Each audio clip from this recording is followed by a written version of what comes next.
السلام عليكم ورحمة الله وبركاته. ازيكم حبايب قلبي الغاليين؟ طبعا وحشينا كتير كتير. النهارده في عندي مناسبة جميلة، مناسبة حلوة، مناسبة كده كيوت. ايه هي المناسبة يا مشمشة؟ الاول قبل ما اقول لكم هي المناسبة، صلوا على الحبيب المصطفى، اللهم صل وسلم وزد وبارك عليك يا حبيبي يا محمد، عليه افضل الصلاة والسلام. ونسمي بالرحمن كده ونقول بسم الله الرحمن الرحيم ونقول ما شاء الله. النهارده اسبوع مرات اخويا. النهارده اسبوعها وجابت بنوته وسميتها حياه. انا حبيت اعمل ليارا مرات اخويا مفاجاه النهارده، واعمل لحياه حاجه كده كويسه كده، حاجه حلوه كده كيوت كده، مش تورتيه ولا حاجه، ما عملتش تورته ما عملتش تورتيه خالص. عملت حاجه جميله كده صغيره، يعني شكلها حلو وكيوت ولذيذه. ايه هي الحاجه ديت؟ هقول لكم ايه هي الحاجه دي. عملت النهارده شوزه بعجينه السكر لحياه. هي لسه ما نشفتش، انا حاطه فيها مناديل عشان تمسك حالها شويه دخلها كده شويه. عملت النهارده الحياه شوزه شكلها جميل قوي بينك، هي بنوته حلوه قوي وعسوله حياه. اتمنى يا رب ان هي تعجب يارا وتعجب حياه، هي لسه قنونه النهارده اسبوعها. عقبال يا رب كل مشتاق، اللهم امين يا رب العالمين. وربنا يا رب ينبتها نباتا حسنا يا رب، ويجعلها كده من الصالحين، اللهم امين يا رب العالمين يا حياه. وما تنسوش بقى طبعا نقولوا مبروك ليارا، وقولها الف مبروك يا يارا على حياه الزقنونه. ايه رايكم في الشوزه ديت؟ انا هوريكم انا بقى عملت الشوزه ازاي، بس بعد ما اخلص معاكم تشوفوا. معلش جه تليفون وقطع بقيه الفيديو عشان اوريكم برضك من الاخر كده. ايه رايكم كده؟ لايك كده لو عجبتكم الشوزه بتاعت حياه، ما تنسوناش باللايك بتاعكم الكريم اللي انتوا دايما بتدعمونا بيه، واللي ما اشتركش في قناتنا الجميله قناه مطبخ مشمشه مع العائله، يا ريت يشترك في القناه عشان يشوف احنا عملنا الشوزه الجميله الحلوه دي، خفيفه وسهله وبسيطه ورخيصه كمان. يعني بره هنشتريها بالغالي قوي قوي قوي قوي، لكن احنا هنعملها على ايدينا خالص، سهله سهله خالص خالص خالص. تعالوا يلا شوفوا احنا عملنا ازاي الشوزه الحلوه ديت بتاعت حياه. وما تنسوناش طبعا زي ما قلت لكم باللايك بتاعكم الكريم، وكمان نقول ليارا مبروك يا يارا، مبروك يا حبيبه قلبي، وربنا يا رب يتم شفاكي على خير يا قلبي. ايه رايكم؟ يلا بينا عشان نشوف عملناها ازاي. يلا بينا يلا. هنسمي كده بالرحمن. زي ما انتم شايفين انا حضرت حاجتي كلها وادواتي معايا اهي، وهنبدا كده ونقول بسم الله الرحمن الرحيم. زي ما انتم شايفين كده انا قصيت، رسمت كده وقصيت الشكل ده اهوت. ده هيبقى الرجل من تحت، رجل الشوزة من تحت، وده اللسان بتاع الشوزة، وده برضو القطعة هتتحط من فوق. ودي كمان ده القطعة الكبيرة اللي هتحط على الشوزة من فوق. ودي كمان الشرايط. يعني انا صممت كله على ايديا زي ما انتم شايفين كده، وهبدا ومعايا حاجتي كده هنسمي بالرحمن. وجبت العجينه البينك، هي بنوته زي ما قلت لكم، حياه جميله حبيبتي اسمها حياه. البينك والابيض، البينك والابيض. هنبدا كده ونسمي بالرحمن ونبدا نظبط حاجتنا كده. بس انا بقول ابدا الاول بالابيض، نفك كده. ابدا بالابيض الاول، اشوف هعمل ايه مع الابيض. هبدأ معايا بالأبيض. شايفين الأبيض الأول عشان إيدي ما يعني ما تدخلش فيها اللون البينك. هاخد معايا قطعة كده الأول كده أمشيها على إيديا لغاية لما تطرى. بس وأنا بمشيها كده على إيديا هحط شوية نشا. أنا بحب النشا قوي عليها كده عشان تمسك بس وتبقى معانا حلوة.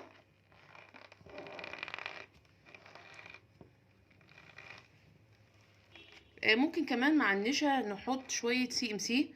أنا عندي السي ام سي برضك، شوية سي ام سي. هنحط شوية سي ام سي. استنى الناحية التانية. هننزل بشوية سي ام سي برضك. تمام. وابدأ بقى ألم عجينة السكر. زي ما انتم شايفين كده انا عملت بططتها اهيت. وهبدأ اجيب الجزء بتاع الرجلين ده. انا السمك بتاعها عاملاه سميك شوية. هبدأ بقى نسمي كده بالرحمن ونمسك كده بالمشرط ونثبت كده عليها كويس. تاني اهو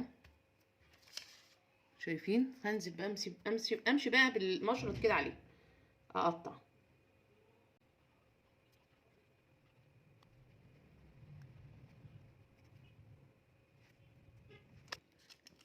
هبدأ بقى الجزء اللي بعد كده اللي هو الجزء ده، هبدأ اقصه برضك.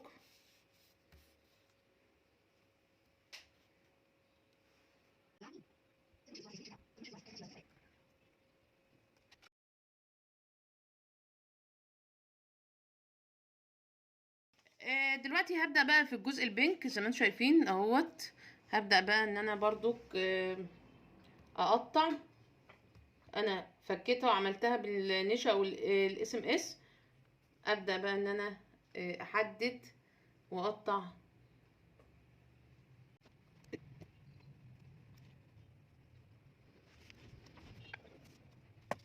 زي ما انتم شايفين كده، بعد ما قطعت كده هبدأ بقى ايه ان انا احدد الشوزة بقى الاطرف بتاعتها. انا معايا هنا بخرم كده بنفس العصاية اللي بقطع بيها اللي بشكل بيها الصلصال. هعمل بيها، شوفوا اهو، هعمل 3 خرام كده. وهنا هبدأ بالنشابة برضو افرد عجينة السكر زي ما انتم شايفين كده، وابدأ اقطع اللسان زي ما انتم شايفين بحددها. وبالمشرط بقطعها على طول، سهلة. هبدأ بقى دلوقتي اعمل الشوزة. انا معايا مية، هنبل كده حاجة بسيطة كده على الشوزة كده. وهبدأ بالجزء ده انزله كده، وابدأ ان انا اقفل من هنا. شايفين انا بقفل كده اهو. وعايزة حاجة ترفع الجزء ده بس مظبوطه كده اهوت. هنجيب منديل او اي حاجة عندنا ان احنا نرفع الجزء ده كده. هقفل بقى كده، شايفين كده. زي ما انتم شايفين احنا رافعينها اهو بمنديل. هنبدأ بقى نجيب اللي هو الجزء ده وهنلفه حواليها. بس اول نحط ميه، نحط ميه كده. شيل دي عشان اعرف اشوف. حط ميه هنا كده. نرجع ورا كده سنه عشان تشوفوا معايا اهو. اجي بيها كده، نيجي بقى كده وندخل كده عليها نظبطها اهو. هبدأ بايديا ان انا اثبت واظبطها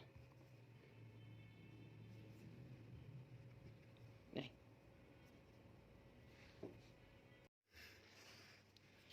هبدأ بقى دلوقتي بقى اعمل الشريطة. برضك هنبل ميه اهو. وهبدأ بالشريطة اللي في الجنب دي اهو، شايفين. هنزل برضو كده واخد المقاس اللي انا عايزاه اهو. المقاس ده كده حلو، المقاس ده حلو كده. وابدأ اقص الزيادات معايا. نقص الزيادات دي، زيادة هقصها كده واتبت كده برضو بايدي اهو. شايفين اهو، اتبت برضو بايدي. وبرضو الجزء القداماني هبدأ برضو معاكم اهوت. هحط برضو المية اهي اهي. لازما نطرة المية الزقننة ديت عشان تلزق معانا الشريطة اهو. هحط كده وتبت. والزيادات برضو زي ما قلت لكم هنشتغلها.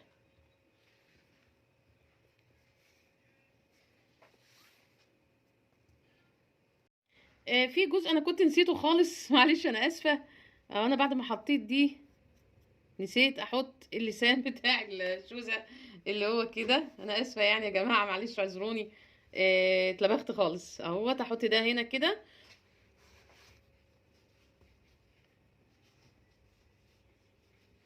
كده. هصلح التانية ما تخافوش، مش هيبان حاجه ان شاء الله. اه. واسيبها تنشف شويه وبعدها هدخل بالجزء ده فوقيها كده اه، كده يعني. بعد ما خلصتها اهوت وظبطت اللي انا كنت نسيتها، هبدأ بقى ان انا اركب الحزام بتاع الشوزة. هنيجي كده،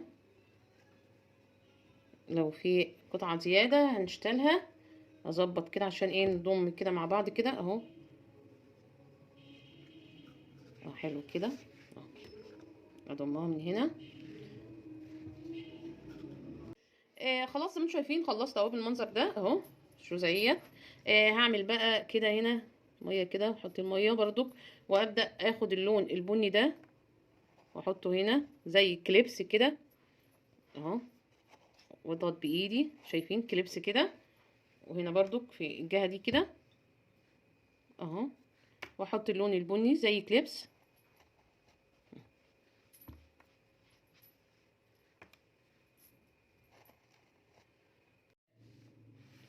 زي ما انتم شايفين كده، ده الشكل النهائي بالنسبه للشوزه بتاعت حياه.